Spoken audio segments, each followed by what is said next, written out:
Brady and Belichick have been at the forefront of the credit in New England for the last 20 years. OTB's American Football Show, The Snap on OTB Sports Radio.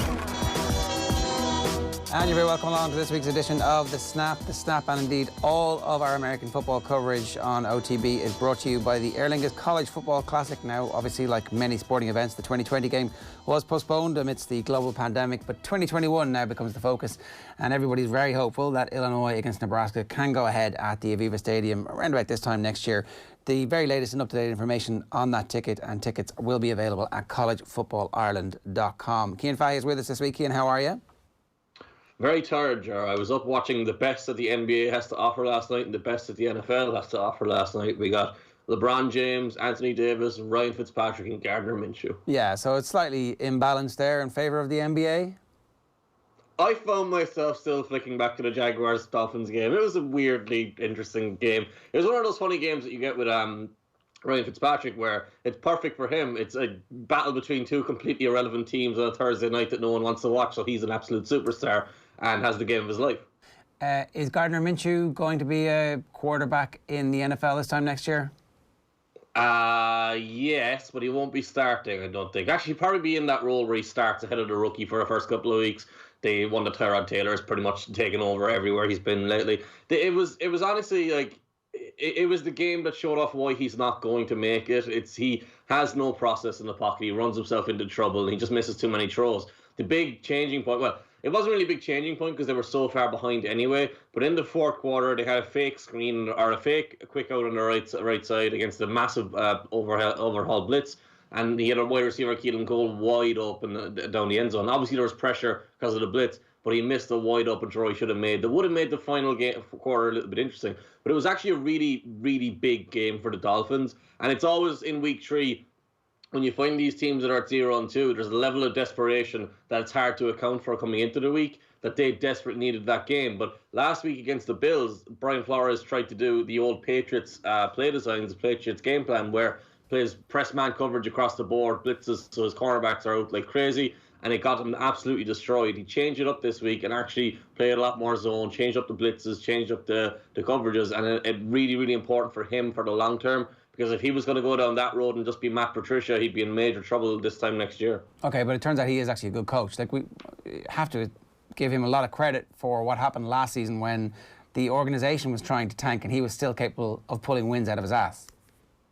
I think you give him a lot of credit for what he did last year. I don't think that necessarily makes him a good coach. You just need to see it over the long term. And this year so far, they've been a worse team than they were last year. And even though they've got a lot more talent added to the team in free agency, and, well, the draft obviously hasn't had its impact yet, but there's more pieces other than Tua. Okay, all right. Let's leave that there. It was a 31-13 win for the Dolphins. We can bring you through last week's results to provoke some talking points, and then we'll tell you what the fixtures are this week as well. So the Browns, as we know, didn't blow out, 35-30 against Joe Burrow's Bengals. The Bears beat the Giants 17-13. The Philadelphia Eagles are in crisis mode, 37-19. The LA Rams beat them. The Dallas Cowboys beat the Atlanta Falcons by 40 points to 39 in a remarkable game. The Tampa Bay Buccaneers are up and running, 31-17 winners against the Carolina Panthers.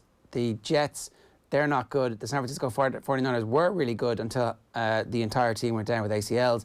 They beat them 31-13. The Steelers beat the Broncos 26-21, and the Titans beat the Jags 33-30. Green Bay, Aaron Rodgers, good at football, playing godlike at the moment, 42-21.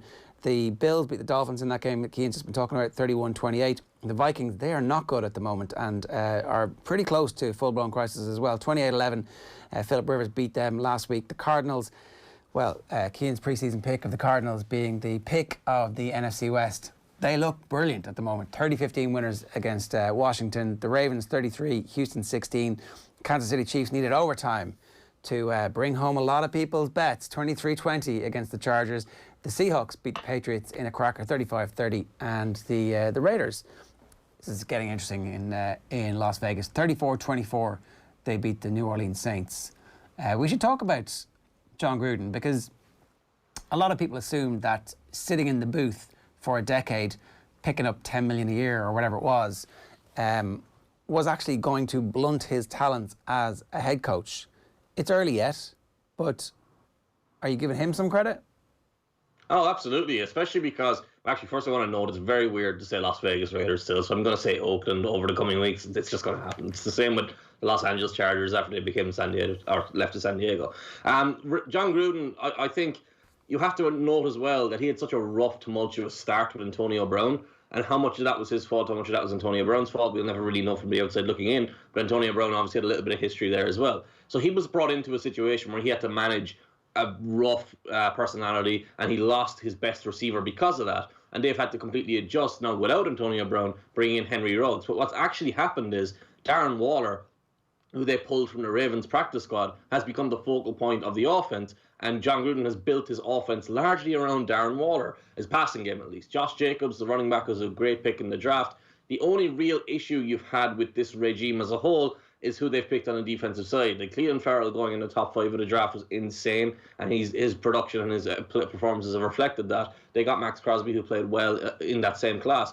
But in terms of the coaching job, he's done exactly what they needed to do with Derek Carr. They've taken away a lot of his responsibilities. They've asked him to do very specific things. He has very easy, careful reads to prevent him from making costly turnovers. Carr is still very, very cautious in his decision-making, and that will ultimately hold them back. But that's a quarterback issue more than it is a coach issue. John Gruden deserves all the credit in the world. Like there was a story, like there's also a massive amount of luck in this, because there was a story last night about how John Gruden got Darren Waller, where what actually happened was Darren Waller was on the practice squad with the Ravens, wasn't playing, and in a preseason, in the game, in the warm-up beforehand, he wasn't even in uniform. He was just out in the field catching passes, jumping around, showing off his athleticism.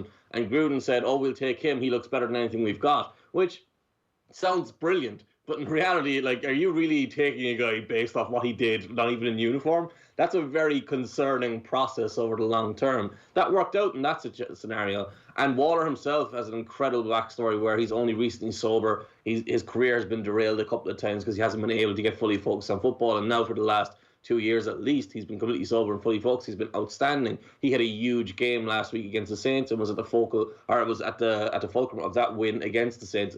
And like, they were fully deserved. Like, the Saints weren't anywhere competitive at all in that game. It's not like they snatched that win and were lucky to get it. Yeah, and they've got Bill Belichick coming up this week, so that's like, look, it's a big test for them.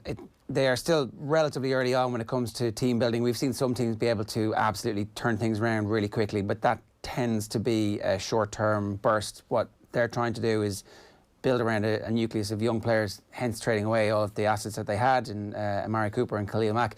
And in the long run, if you want to own your entire locker room and if you want to be the person who's in charge, then those decisions at the time, they got some criticism for them, but in the long run, they seem to be doing okay. The Cleveland Farrell pick, I think the jury's still out because he apparently had a game-ending involvement at the end of the game last week. So there's some signs of hope with that.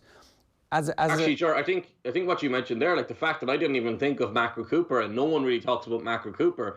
If this team was struggling or if he was doing a bad job, we'd be bringing Mac and Cooper up every single week and talking about those trades. We don't talk about them anymore because they've done well enough after them. Yeah, and look, I think as well, if you're an owner and you have this bond with the head coach that he gave him the massive contract. They've just moved stadiums. The fans aren't in the stadiums yet. Like, he's there for the long haul, barring a complete flame out, and there's no sign of that flame out. Yeah, and that stadium is really impressive, by the way. I know, like, praising a stadium sounds a bit ridiculous, but maybe it's partly because it's in Las Vegas as well. It kind of looks like the park with all the strip behind it and all that. That was a really cool opening night and a really big game. And honestly, the only thing that would have made that game more fun is if the Saints turned up and if Drew Brees had actually played pretty well and made it a bit more of a shootout. Because, like, I don't think anyone expected it to be so easy for the Raiders in the end. Is the situation in New Orleans, are we about to see a change at quarterback, do you think? Or how long, what length is the rope that they have with Drew Brees at the moment? He's not going anywhere. He's starting for this year. Like, as much as they want to talk about Taysom Hill is not going to be able to replace Drew Brees. He can't, like, Taysom Hill can't even run the full offense. When he comes in, it's a narrow down running offense more than it is. Like, Jameis Winston is there as well, but they're clearly not invested in Jameis Winston and making him as a starter. The only way Brees sits this year is if he gets hurt. They'll go. It's like when Phillip Rivers was in Los Angeles last year. They knew he was finished. They knew they were done with him midway through that season at least, and they decided to let him finish a year out as a respect for Phillip Rivers. Drew Brees is so beloved in New Orleans. He's like, even after his off-season controversy, He's still so beloved by the Saints franchise as a whole. He's not going anywhere. And I just think, like, obviously they will rebound at some point a little bit, but it's also very clear that he's physically not where he needs to be. Has Drew Brees already signed? Is he the one who signed the deal with one of the TV companies? Is that... He had, and I don't know if that holds up anymore. I assume it will, but Jay Cutler had done that as well, and it wasn't honoured in the end because he went back to play 1 year with Adam Gase. Right, well, that was a mistake from his perspective. Yeah. Let's talk about the two of the other big games that happened last week as a means of really talking about where these teams are at the moment. The Seahawks and the Patriots had a bit of a shootout. Everybody I've heard talking about this game has been raving about how good Cam Newton has been. We'll talk about Russell Wilson in a moment, but despite the fact they lost, his reputation after that game seems to have come out as somebody who is quite close to being back to the level that he was at when he was MVP. Yeah, well, he only made 2 mistakes in the whole game. I think maybe 1 actually. Like there was two outside throws basically that cost him, or that gave the defense an opportunity to make an interception, and one of them was picked off, which is costly in the end. But you also saw the ability to run the ball, and that was kind of massive to Cam's past, and it was gone away in recent years. And so at the goal line is where it was really impressive, where they had a heavy package, where they had no real receivers on the field. They had a tight ends, a fullback. They might even have a defensive player on the offense. And what they will do is they will come out with Newton in pistol, which means he's not under center. He's a couple of steps back, but he's not fully in shotgun. So he's got a running back behind him and a big man next to him.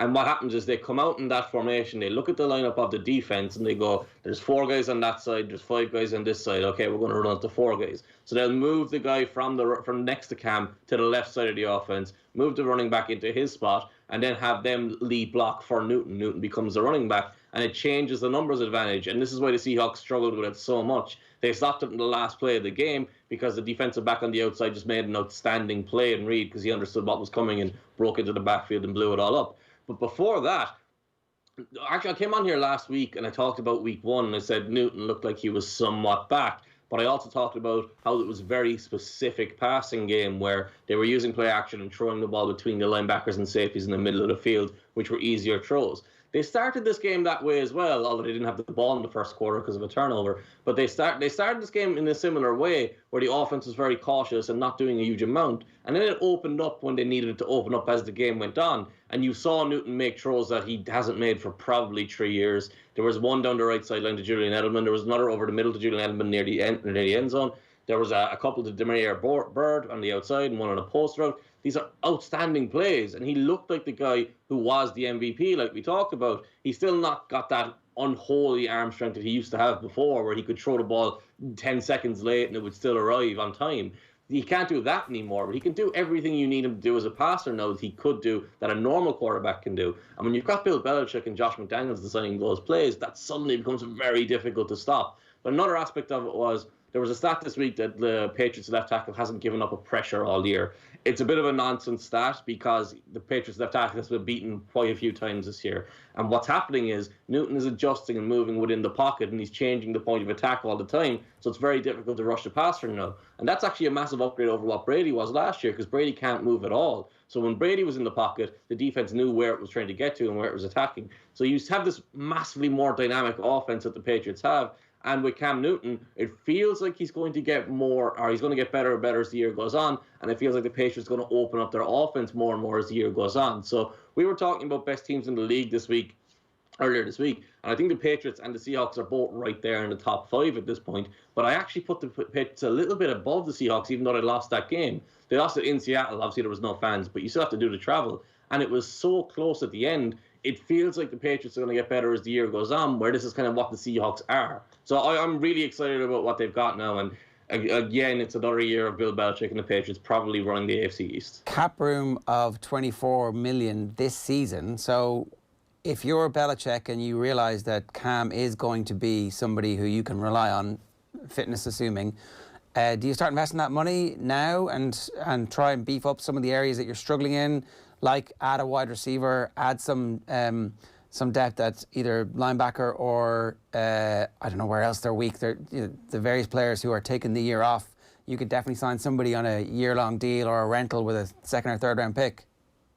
Well, I was thinking this last night about the Jaguars, because the Jaguars are now in a position where they've got 10 days before their next game, and they're 0 or are 1-2, which 1-2 is better than what we expected. But they're still not really trying to win this year. So I was thinking last night they should probably be trading pieces away, and they've got the perfect player for the Patriots defense in Miles Jack.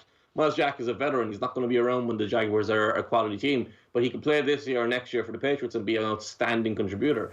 I'm not necessarily sure it's going to happen. I think COVID throws a lot of things into question as well.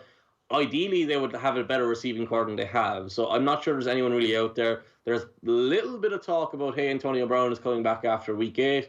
I think that would be a very risky thing to do. I'm not sure it will actually happen. Not necessarily risky because Brown will be a problem, but it'll be a massive PR issue for them because of what he's been accused of off the field.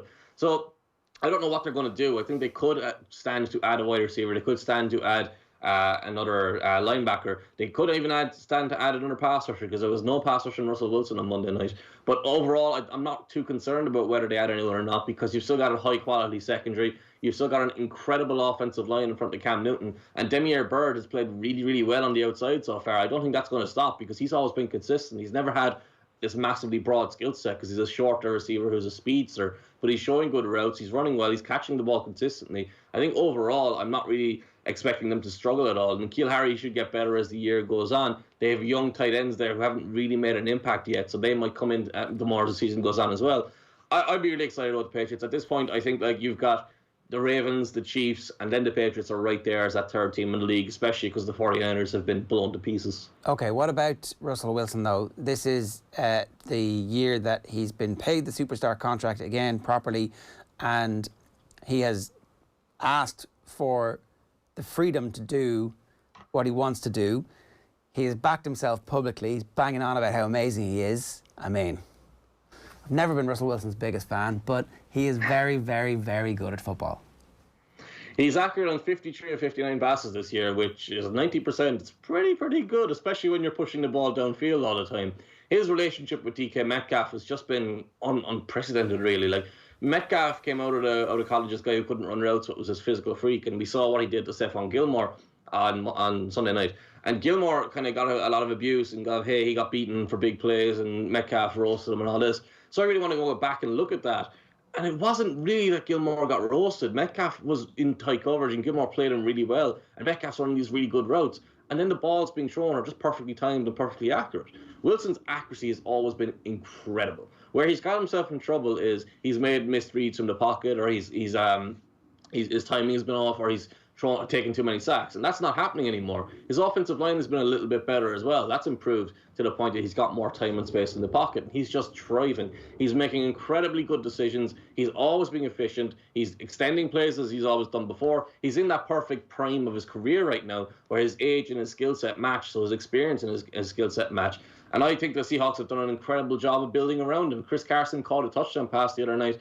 He's also a key part of the running game. He's been really effective, and he's one of my favourite players to watch in the league just because of the way he runs and how powerful he is. It's a little bit like Manu Tuilagi in a rugby field, where you don't feel anyone's going to stop him. The Seahawks also, they brought in Greg Olsen. He had a drop on Sunday night, caused an interception. He hasn't had any real impact, but he was a good addition to complement what they already had. So Tyler Lockett, DK Metcalf, perfect vertical passing game with Wilson's ability to lay the ball into a perfect spot. Seahawks are going to be there or thereabouts, especially now that the NFC West looks like it's going to be them and the Cardinals. I think that actually they are going to get better as the season goes on, though. The point you made earlier on about this is who they are.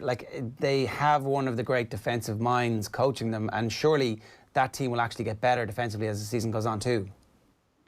Yeah, no, because as good as you are defensively, you can't create pass rushers, and it's very obvious that they don't have defensive ends. They don't have quality pass rushers. LJ Collier, who played on the outside, was getting bullied a lot of time in the first 2 weeks. You've got a couple of injuries this week as well that they're going to have to deal with moving forward as well. I think Pete Carroll's a great coach. I think he's proven that he can get a defense to be average or above average if it's got limited talent. But I don't think any coach outside of maybe Belichick can create a high-quality defense without guys who can win one-on-one matchups over and over again. There's talk of them getting Damon Harrison, who is more known as Snacks Harrison, who is a massive defensive tackle who is able to hold up in the run and stop in the middle. But that's not going to improve their pass rush. They've already got Poona Ford doing that role very, very well. And Poona Ford's probably a little bit more dynamic than Snacks Harrison is. So adding him isn't really going to change much if they do add him, even though he's a bigger name player and he's a very good player. It's just that that one primary weakness that they have. They're kind of unfortunate they've missed on a couple of draft picks there. Okay, we are going to preview the Ravens-Chiefs in just a moment, but I think it's probably time for us to introduce a brand new slot here. There's no pick six for you this week. Instead, we've got the rookie corner. Are you a complete rookie? Enda Coll is going to join us in the studio every week because it is time for our new segment on the show. Are you a complete rookie? It's Rookie's Corner. I blew this slot, right? Not just with my introduction there, but by the pre-show office chat where Enda confessed that he didn't actually know what pick six meant, and we walked him through it. Yeah. It would have been a moment of high comedy. It would have, like, you kind of viewers would have seen Ger do a fake run towards the end zone. I do want to say, before we get into this, I am fully putting myself on the line here by embarrassing myself week in, week out with my NFL knowledge. So that's your cards safe on the space table from the start. This is your safe space, Enda. There's no question too dumb, nothing too stupid. I mean, there is. The show was called The Snap, and it was like, is the pick the bit where they get the ball at the line of scrimmage and pass it back to the quarterback? We were like, that's actually the name of the show. So that's the starting point, and I think it's fair enough. There's a lot of people in the same boat, Enda, you know. I've been blindly watching this sport for a couple of years without actually knowing. Like, all of my knowledge, I realise, of this sport comes from either The Longest Yard with Adam Sandler, or there's a film, I'm not sure if you saw it, where The Rock or Dwayne Johnson is Welcome to the Jungle, and he's a debt collector, and he goes into some bar and he has to collect money from some NFL team, and they start naming all the positions, and he's like, oh, he's one of the best defensive ends in the NFL, and this guy played for whatever, USC and all these colleges, and I'm like, yeah, I know about NFL now. So that's where my knowledge has come from. That's really it. Okay, well, that's fair enough. What is a pick six, Enda? It is when the quarterback throws the ball and it's intercepted and that person runs to the end zone and gets a touchdown. Excellent. 6 points. Excellent. There we go. See, it's quick. The knowledge bomb has been dropped on you already this morning, and you're reaping your rewards. Earthly rewards, it would have to be. So what is your question this week for us, Enda? Well, this is actually something that I wondered for a good while now while watching it. So you have the snap, which I now know is when the ball is snapped. So when you're defending that, you obviously have the two guys going at each other at the two lines, but there's a foul called holding. And can you explain the foul, what is holding? Because you have to hold these people off to stop them getting to the quarterback. This is impossible, actually. This is the worst question you could possibly ask for the first start of this. There's no answer. There are no bad questions. There's no answer. Okay, Cian, try and explain. Right, so I want to get the caveat here that it's a bit like what's a foul in Gaelic football. It's very hard to say sometimes. Or a tackle. What's a tackle in Gaelic football? That's this. It's this. You've asked us. Why are they sometimes allowed to like wrestle lads to the ground and it's not a free, and then other times you do the same thing and it's like a red-black card?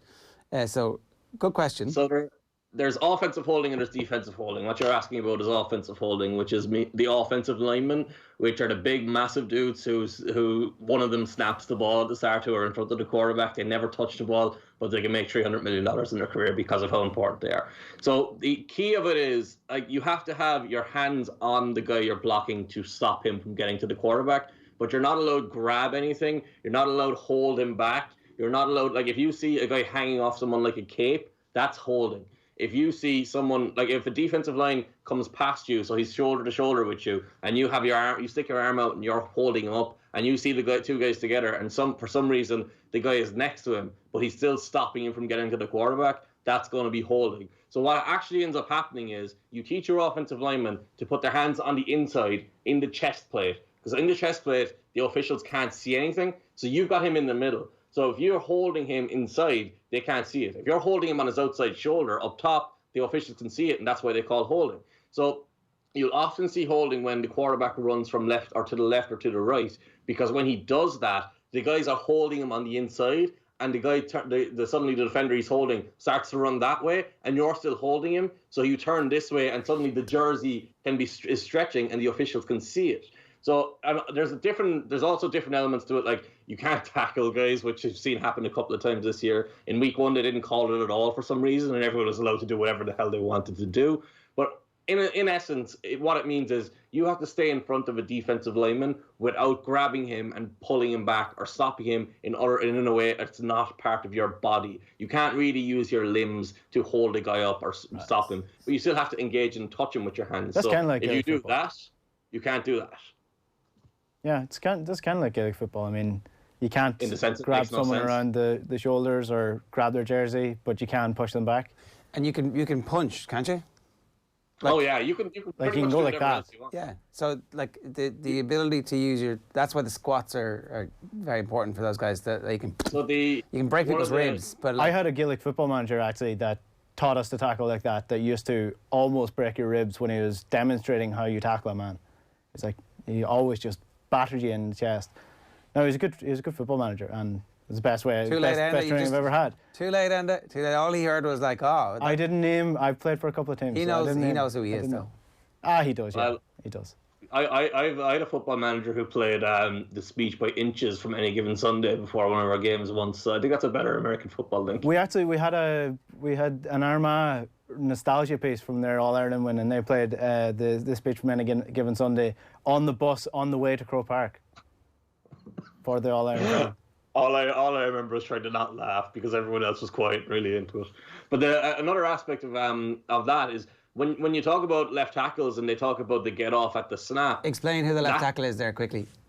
So the left tackle is the guy on the left of the offensive line. When the center is the guy who snaps the ball, there's one guy next to him on his left, and then there's another guy on the outside of him. When they talk about get off on the line, the massive key to that, and it'll be with Laramie Tunsil at the Houston Texans, you'll see it a lot, is how quickly they can get back, because you have to stay in front of the defender all the time. So if you're 6'5" and 25 or 23 stone, and you have to get back really quickly, it's a rare athlete who can do that. So that's why holding is has a massive impact on how you evaluate offensive linemen, because they have to be able to get into positions that you wouldn't expect them to get into. You have to stay in front of them at all times. And the defensively, there's holding as well, where if they're trying to run the ball and the offensive lineman has to get to a specific spot, the defender might grab him and try and prevent him from getting there, which will stop the running back in the backfield. But that's a whole other kettle of fish. Happy? Yeah, my head is growing with all this knowledge. That's this week's Rookie Corner. Are you a complete rookie? Let's preview the big game of the weekend then. It is the two best quarterbacks in football. It is the two best teams in football. It is the Ravens against the Kansas City Chiefs in week 3. What's going to happen here, Cian? Are we going to keep Enda here and get him to try and break this down as well? I hope we do. I like with this Chiefs Ravens. I've kind of just wanted to just leave it alone and say, hey, look, what happens in that game, because those are two incredible teams, two evenly matched teams, two teams that I just like. You can't confidently say, oh, this team is going to beat that team, even though the Chiefs have beaten the Ravens in both of their matchups so far in the Lamar Jackson era. But the Chiefs have also played both of those games at home. Jackson has had poor games on his own in those games. Outside of the other one, like, he's performed everywhere else. So you kind of say it's an aberration rather than anything else that's happening. And then you look at like the quality they've added in the offseason. In the offseason, they upgraded their defensive line. It's been outstanding so far. They manhandled the Houston Texans and came away winners from that easy. The Chiefs, on the other hand, have struggled. And they've struggled in part because the offensive line is a massive weakness there. And so that's going to be a matchup advantage for the Ravens straight off the bat. But also because Patrick Mahomes hasn't played that well. Like, he's getting this reputation now as this fourth-quarter comeback guy who can win games at the end, which is obviously an incredible thing he's able to do, and he's one of the best quarterbacks in the league still. But part of the reason they're getting into these deficits is Patrick Mahomes missing throws and making poor decisions. And last week, the Chargers were really aggressive. They blitzed him. They played aggressive man coverage. They dared Tyreek Hill to win one-on-one. He wasn't able to. So there was a quality there, or a game plan there that was laid out for the Ravens to follow, because the Ravens have similarities to the Chargers defense, where they've got these elite-level cornerbacks, and they've got more than 2 of them. So they can play that aggressive man coverage we're talking about previously. They can dare Tyreek Hill to try and beat him. They can dare Mahomes to try and find a way to throw deep all the time. And if he can't do that, I would expect the Ravens to win this game relatively easily. But the problem with doing that is Patrick Mahomes will just turn it on at any stage, and he could come back this week and get back to being the guy we saw during the playoffs or during the Super Bowl last year, where he's outstanding and he just wins the game on his own. So it's going to be an incredible game of football. It's the best matchup I think we've probably had maybe since the Patriots, Seahawks, when the Seahawks were at their prime. I'm trying to think of a better matchup between two of the best teams of the league. It's not often in the NFL you get two teams who are clearly the first and are the best and the second best, who go against each other, who have quarterbacks who are this good and who have strengths all over the field. Like, often you might get the best versus the second best in a year when the league is down, or you might have got it when it was Brady Manning, the Colts and the Patriots, and you always felt like the Patriots are better than the Colts. That's not really the case here. I think that this is so evenly matched and it's going to be such a good game. Yeah, and yet Baltimore are actually quite strong favourites with the bookmakers for this one. The spread is 3.5 points. They're 2-1 on in various places. That seems like this should be closer to a pick 'em. I guess the point you made, we haven't seen the wide receivers play well from Kansas this season, and without them, all of a sudden they look like they're a team that you can defend against. If the wide receivers start to play well, in particular if Tyreek Hill or even if Hardman comes on, all of a sudden then Patrick Mahomes can literally do everything against you. So it's funny how the Jenga pieces actually really matter. Yeah, and the vertical passing game hasn't really been there through 2 weeks. Like, in week 1, they just threw the ball short all the time because they knew they could beat the Texans that way. In week 2, the Chargers took it away, like we talked about. The line being 3.5, like, generally, I'm not sure how this is working this year because there's no fans. I don't know if that's taken into account. Generally, in the NFL, the home team starts at -3. So if the Ravens are at -3.5, it means they're slight favourites rather than kind of 3.5 point favourites.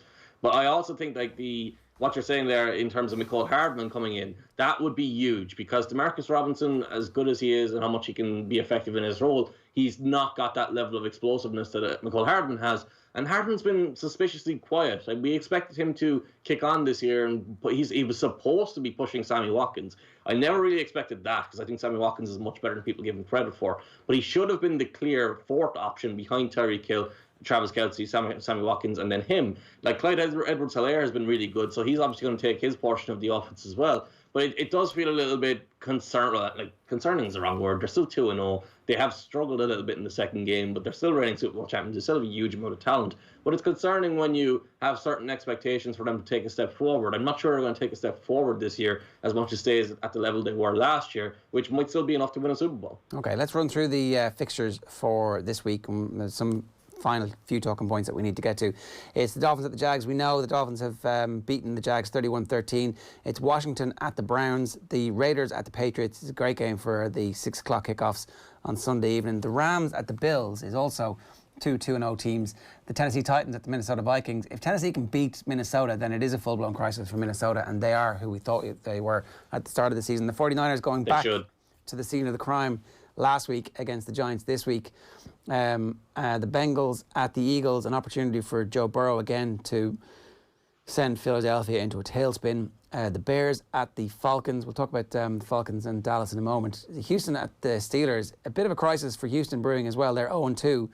And, you know, you've just paid your quarterback a lot of money and you've traded away the best receiver in football at the moment. And it's like, was that a good decision? Panthers at the Chargers. The New York Jets, I think it is, at the Colts. Cowboys at Seahawks. Detroit at Arizona, which is like any chance you get to watch Arizona, you should watch them because Kyler Murray is absolutely sensational. The Bucs at the Broncos. The Green Bay Packers at the New Orleans Saints, and we've just talked about the Kansas City Chiefs at the Baltimore Ravens. Are the Cowboys for real, or what? Was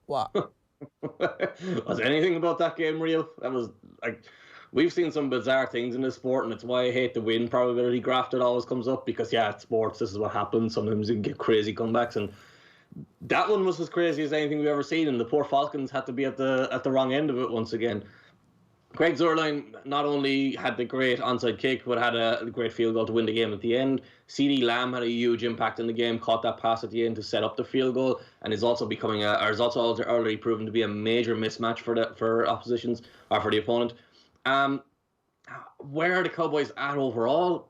Difficult thing. Like, they haven't been consistent, and they had 4 fumbles in the first quarter last week. 4 fumbles in one quarter is insane. How you manage to do that? And it's such a Cowboys thing to do where you're just beating yourself. The offensive line has injuries. Tyron Smith's hurt. Lyle Collins is hurt. They're not really performing where they need to be on the offensive line.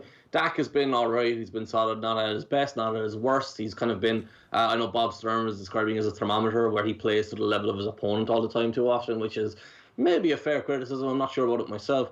But defensively, Jalen Smith's a complete mess. He looks like he's running on one leg, which is not something you just say flippantly with him, because he literally had one functioning leg for a long time after coming out of college with a really bad knee injury. So that's a massive concern. Leighton Van Der Esch has already gone injured, so they're missing the bulk or the middle part of their defense. It does feel like they should sign Earl Thomas, but they have shown no interest to sign Earl Thomas. Their defensive backs last week dropped a couple of interceptions, and Trevon Diggs really struggled with Calvin Ridley, who's just at a further point in his career. Trevon Diggs is the Cowboys' rookie cornerback, who looks really, really good, but is a little bit inconsistent right now. They need him. They're trying to get him to replace Byron Jones, which just is not going to happen in year one. I think in the first two games, you've seen a team that's capable of putting up a huge number of points on offense, that's capable of being a very, very good team, but has the same old mistakes and the same old coaching problems from last year, even though they have a new regime. So where are the Cowboys right now? What are the Cowboys? Probably very similar to what they were last year, scraping into the playoffs, but they weren't the best of the NFC East last year, but I think they will be the best of the NFC East this year, because the Eagles look even worse than them. Yeah, the Eagles. I pre-season, I think the Eagles might be good this year. Whew. Really glad I didn't put my money where my mouth is, and there's a chance for them to recover. They've got Joe Burrow this week. Let's cool the jets until Joe Burrow actually wins a game here. I understand that he didn't throw an interception last week, but that you want the rookie quarterback coming in when you need to win. That's going to be a major problem for them on the offensive line too, against the Eagles' defensive line. For as much as the Eagles have struggled in different areas, their defensive line has been outstanding through 2 weeks, and the Bengals' offensive line has been a major issue. Burrow's under too much pressure, and that's not the reason he's playing poorly, but it is limiting what they can do on offense. The Carson Wentz has been such a major problem for the Eagles so far. So last year, Jameis Winston had a historic pace of interceptable passes where he's throwing one every 13 passes. He ended up with 45 on 626 attempts. Wentz this year so far has 7 on 85. He's throwing one every 12 attempts, which is worse than what Jameis Winston was last year. That's an insane number, especially for him, who isn't really thought about that way. With more than that, he's also now been accurate on 12 of 28 passes that have traveled further than 10 yards downfield. That's insane. For the receivers he has, they're wide open all the time. He's missing badly. He's not just missing often, he's missing ugly ways where his arm strength doesn't look like it's fully where it needs to be, which is a concern because he's had a bunch of injuries and his body looks like it's breaking down already. They really, really need to win this week. They should win this week. If they don't, I think there'll be calls for, there won't be real calls for Jalen Hurts for a while, but there'll be calls for something to change, and it might be Doug Peterson. The Eagles won't be okay with this because they were coming into the season expecting to be right there next to the Cowboys. Obviously, the offensive line injuries have had a big part of that, but even accounting for the offensive line, they just simply haven't been good enough. Aaron Rodgers is available about 11-1, as short as 8-1 for MVP. I mean, that's the form he's shown, the narrative around him, the fact that he's so beloved. Surely he's got a great chance at the moment. The only reason you won't bet on that is that you need Russell Wilson to have a little bit of a drop-off. It feels like a lot of the narrative this year is Russell Wilson has never won an MVP, Russell Wilson has never got a vote for an MVP, and he's already the favourite to be MVP, so that's being pushed an awful lot. But the crazy thing about Aaron Rodgers is all of the problems in their offense from last year still exist.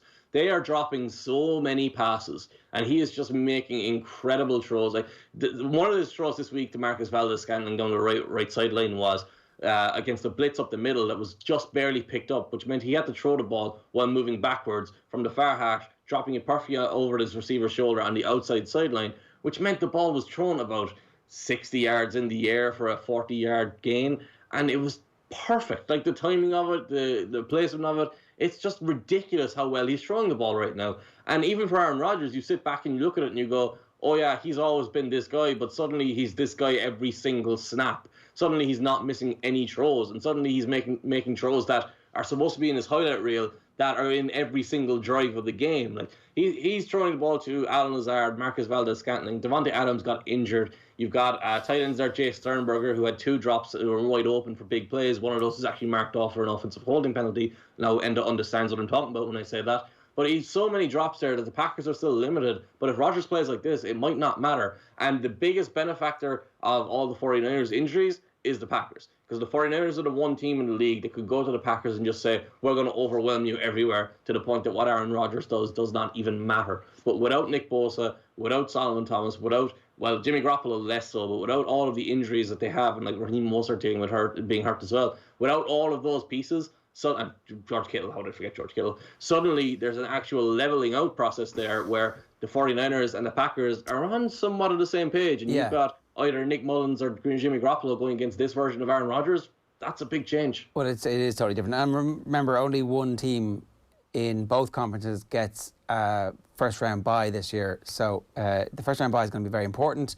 You'll get that extra week to rest up your weary body and try and get a bit of momentum. And we've seen the importance of having those first-round byes in terms of the successful ratio of teams who have them getting through to the Super Bowl. So I guess that they also get the first-round bye because they're the best team. So, you know, it's a bit of cause and effect and super interpretation. Anything else before we go?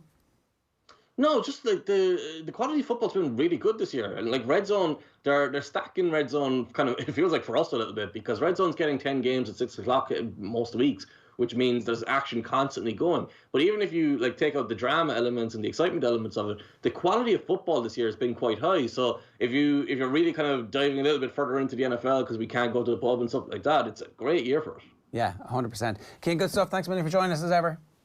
Thank you. That's Cian Fahey with us every week here on The Snap. And a reminder, of course, The Snap and all our American football coverage is brought to you by the Aer Lingus College Football Classic.